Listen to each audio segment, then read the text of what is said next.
بسم اللہ الرحمن الرحیم۔ السلام علیکم معزز خواتین و حضرات، اربوں خربوں درود و السلام خاتم النبیین سیدنا حضرت محمد مصطفیٰ احمد مجتبیٰ صلی اللہ علیہ وآلہ وسلم پر، ان کی اولاد، ان کی آل پر اللہ تعالیٰ مغفرت فرمائے، آپ کی، میری، ساری امت کے مسلمانوں کی، آمین۔ معزز خواتین و حضرات، جنت ایک مکان ہے جو اللہ تعالیٰ نے ایمان والوں کے لیے بنایا ہے۔ اس میں وہ نعمتیں مہیا کی ہیں جن کو نہ آنکھوں نے کبھی دیکھا، نہ کبھی کانوں نے سنا ہے، نہ کسی آدمی کے دل پر ان کا خطرہ گزرا ہے۔ جو کوئی مثال اس کی تعریف میں دی جائے سمجھانے کے لیے ہے، ورنہ دنیا کی اعلیٰ سے اعلیٰ شے کو جنت کی کسی بھی شے کے ساتھ کچھ مناسبت نہیں۔ عربی میں جنت ایسے گھنے باغ کو کہتے ہیں جس میں درختوں کی وجہ سے زمین چھپی ہوئی ہو۔ مسلمانوں کو بروز قیامت ملنے والے گھر کو جنت کہنے کی مختلف وجوہات ہیں۔ نمبر 1،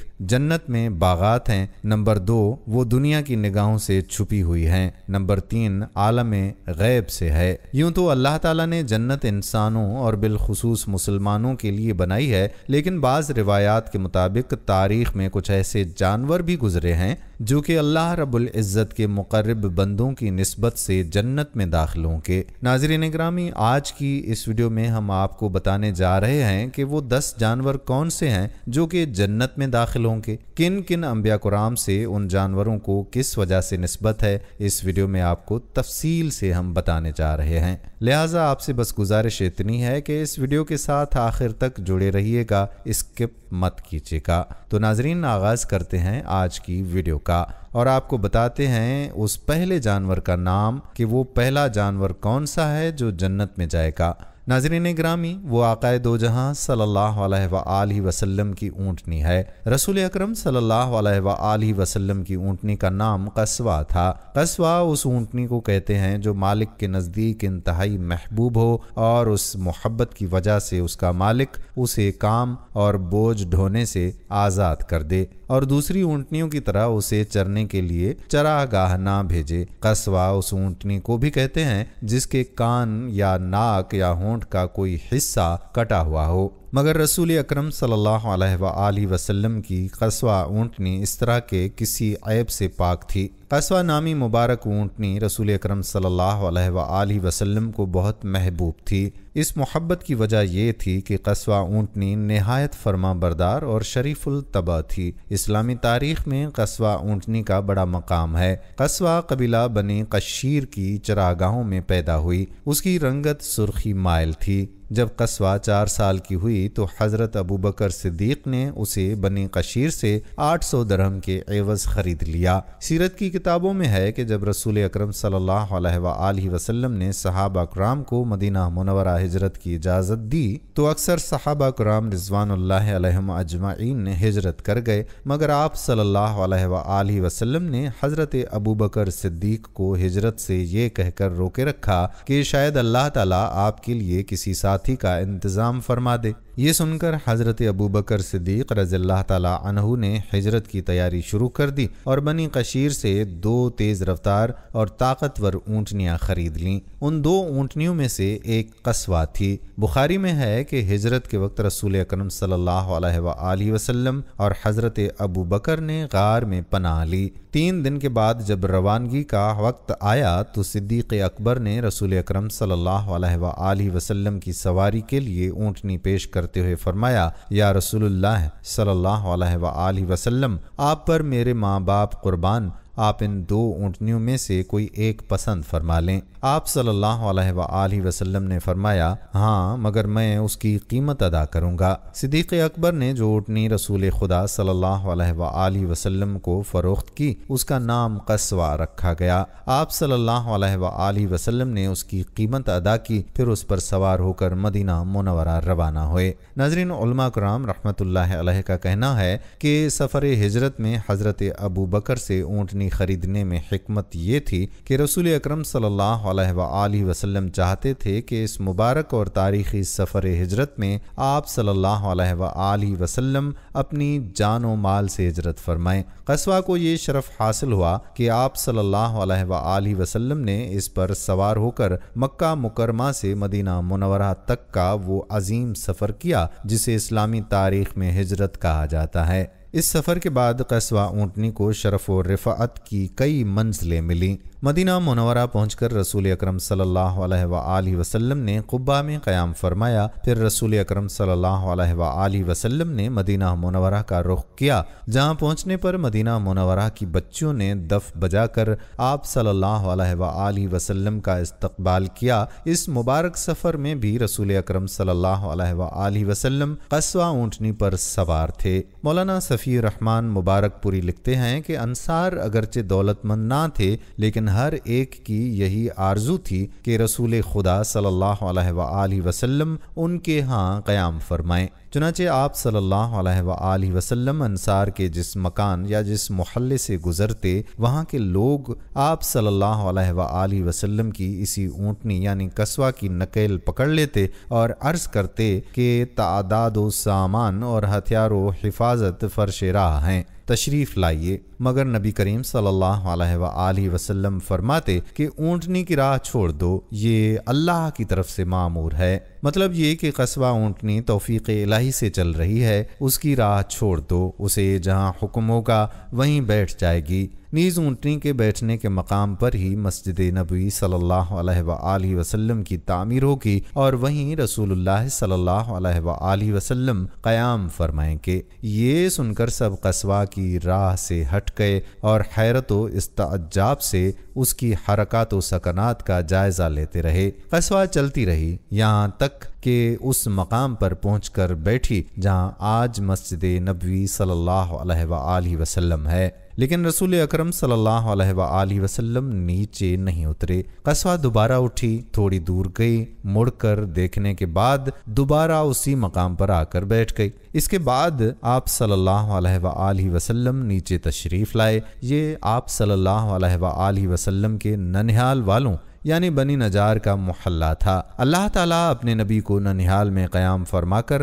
رسول خدا صلی اللہ علیہ وآلہ وسلم کی عزت افزائی کرنا چاہتا تھا۔ اب بنو نجار کے لوگوں نے میزبانی کا شرف حاصل کرنے کے لیے آپ صلی اللہ علیہ وآلہ وسلم سے عرض کیا، مگر حضرت ابو ایوب انصاری رضی اللہ تعالیٰ عنہ نے لپک کر قصوہ سے کجاوا اٹھا لیا اور اپنے گھر لے گئے۔ اس پر آپ صلی اللہ علیہ وآلہ وسلم نے فرمایا آدمی اپنے کجاوے کے ساتھ ہے۔ چنانچہ حضرت ابو ایوب انصاری رضی اللہ تعالیٰ عنہ کو رسول اکرم صلی اللہ علیہ وآلہ وسلم کی میزبانی کا شرف حاصل ہوا۔ ادھر حضرت سعد بن زرارہ رضی اللہ تعالیٰ عنہ نے آ کر قصوہ کی نقل پکڑ لی۔ چنانچہ اس مدت کے دوران قصوہ ان کے پاس رہی۔ اللہ تعالیٰ نے قصوہ کو وہ طاقت و قوت عطا کی کہ وہ وحی کے بار کو برداشت کر سکے۔ علماء کرام کہتے ہیں کہ یہ واحد سواری تھی جو وحی کا بار برداشت کر سکتی تھی۔ آپ صلی اللہ علیہ وآلہ وسلم اس پر سوار ہوتے اور اچانک آپ صلی اللہ علیہ وآلہ وسلم پر وحی کا نزول ہوتا تھا۔ وحی کے نزول کے وقت آپ صلی اللہ علیہ وآلہ وسلم کا جسم اطہر اپنے وزن سے کئی گنا بھاری ہو جاتا تھا، یہاں تک کہ اس کی تاثیر ارد گرد کی چیزوں پر بھی ہوتی تھی۔ حضرت عائشہ فرماتی ہیں کہ رسول اللہ صلی اللہ علیہ وآلہ وسلم اپنی اونٹنی پر سوار ہوتے اور اچانک وحی کا نزول ہوتا۔ وحی کا اتنا بوجھ ہوتا تھا کہ ہمیں ایسا معلوم ہوتا گویا قصوہ کی ہڈیاں چٹک جائیں گی۔ وحی کے بوجھ کا اندازہ لگانے کے لیے ایک اور روایت پیش خدمت ہے۔ ایک مرتبہ آپ صلی اللہ علیہ وآلہ وسلم زید بن ثابت رضی اللہ تعالیٰ عنہ کی ران پر سر مبارک رکھ کر آرام فرما رہے تھے کہ اچانک وحی کا نزول شروع ہو گیا۔ سیدنا زید کہتے ہیں کہ اللہ کی قسم قرآن کے بوجھ سے قریب تھا کہ میری ہڈی ٹوٹ جاتی۔ میں سمجھا کہ آج کے بعد میں اپنے پیروں پر نہیں چل سکوں گا۔ قصوہ کو یہ شرف حاصل ہے کہ اسے 5 اہم مواقع میں شرکت نصیب ہوئی۔ رسول اللہ صلی اللہ علیہ وآلہ وسلم غزوہ بدر کے لیے اس پر سوار ہو کر تشریف لے گئے۔ صلح حدیبیہ، عمرہ قضا، فتح مکہ اور حجۃ الوداع کے سفر میں بھی قصوہ شریک تھی۔ فتح مکہ کے موقع پر رسول اکرم صلی اللہ علیہ وآلہ وسلم مکہ مکرمہ میں اس حال میں داخل ہوئے کہ تواضع و انکساری سے آپ صلی اللہ علیہ وآلہ وسلم کا سر جھکا ہوا تھا۔ روایات میں ہے کہ رسول اکرم صلی اللہ علیہ وآلہ وسلم نے اس قدر سر جھکا لیا کہ سر اقدس قصوہ کے کوہان سے لگ رہا تھا۔ جب آپ صلی اللہ علیہ وآلہ وسلم مسجد الحرام میں فاتح بن کر داخل ہوئے تب بھی آپ صلی اللہ علیہ وآلہ وسلم قصوہ پر سوار تھے۔ اس وقت بیت اللہ کے گرد 340 بت تھے۔ آپ صلی اللہ علیہ وآلہ وسلم کے ہاتھ میں کمان تھی۔ آپ صلی اللہ علیہ وآلہ وسلم کمان سے بتوں کو مارتے اور فرماتے، حق آ گیا، باطل مٹ گیا، باطل جانے والی چیز ہے۔ آپ کی ٹھوکر سے بت اوندھے منہ گر پڑتے۔ آپ صلی اللہ علیہ وآلہ وسلم نے قصوہ پر سوار ہو کر بیت اللہ کا طواف فرمایا۔ آپ جب کسی صحابی کو کسی اہم مہم کے لیے اپنا سفیر بنا کر روانہ کرتے تو اسے قصوہ پر بھیجتے تھے۔ ذوالقعدہ 9 ہجری کو نبی کریم صلی اللہ علیہ وآلہ وسلم نے حضرت ابوبکر صدیق کو امیر الحج بنا کر مکہ مکرمہ روانہ کیا۔ قافلے کی روانگی کے بعد سورہ توبہ کی ابتدائی آیات نازل ہوئیں جن میں مشرکین سے کیے گئے عہد و پیمان کو برابری کی بنیاد پر ختم کرنے کا حکم دیا گیا تھا۔ اس حکم کے آ جانے کے بعد رسول اکرم صلی اللہ علیہ وآلہ وسلم نے حضرت علی علیہ السلام کو روانہ فرمایا تاکہ وہ آپ صلی اللہ علیہ وآلہ وسلم کی جانب سے اعلان کر دیں۔ خون اور مال کے عہد و پیمان میں عربوں کا دستور تھا کہ آدمی یا تو خود اعلان کرے یا اپنے خاندان کے کسی فرد سے اعلان کروائے۔ خاندان سے باہر کسی آدمی کا کیا ہوا اعلان تسلیم نہیں کیا جاتا تھا۔ آپ صلی اللہ علیہ وآلہ وسلم نے مولا علی علیہ السلام کو قصوہ پر سوار کیا اور مکہ مکرمہ کی طرف روانہ کیا۔ ایک روایت میں ہے کہ مولا علی علیہ السلام قصوہ پر سوار ہو کر جب حضرت ابوبکر صدیق رضی اللہ تعالی عنہ تک پہنچے تو نماز کا وقت ہو گیا تھا۔ تکبیر کہی گئی تھی اور حضرت ابوبکر جماعت کی امامت کرنے کے لیے آگے بڑھے ہی تھے کہ قصوہ کی آواز سنائی دی۔ حضرت ابوبکر جو تکبیر کہنے والے تھے رک گئے اور فرمایا، یہ قصوہ کی آواز ہے، شاید آپ صلی اللہ علیہ وآلہ وسلم خود تشریف لائے ہیں۔ جب قصوہ قریب آئی تو اس پر سوار بھی نظر آ جاتے ہیں۔ دوسری روایت کے مطابق حضرت علی علیہ السلام کی حضرت ابوبکر سے ملاقات عرج یا وادی زجنان میں ہوئی۔ حضرت ابوبکر نے سیدنا علی المرتضی شیر خدا کو قصوہ پر سوار دیکھا تو دریافت کیا، امیر ہو یا مامور؟ حضرت علی علیہ السلام نے فرمایا، مامور۔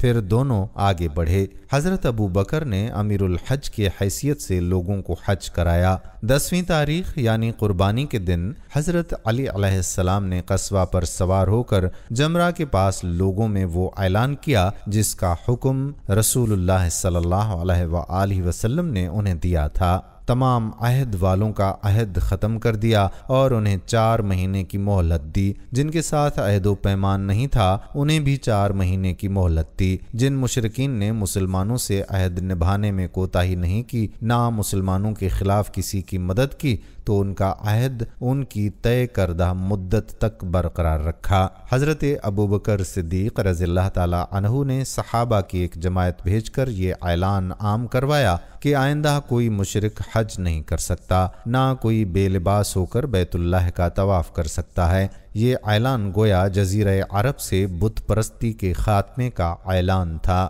مختلف مہمات کے علاوہ سفر و حضر کے دوران بھی اکثر و بیشتر صحابہ کرام رسول اللہ صلی اللہ علیہ وآلہ وسلم کے ساتھ قصوہ پر سوار ہوئے۔ حجۃ الوداع کا سفر بھی آپ صلی اللہ علیہ وآلہ وسلم نے قصوہ پر کیا۔ روایات میں آتا ہے کہ 9 ذی الحجہ کو آپ صلی اللہ علیہ وآلہ وسلم کے حکم پر قصوہ پر کجاوا کسا گیا اور آپ صلی اللہ علیہ وآلہ وسلم بطن وادی میں تشریف لے گئے جہاں 1,24,000 124,000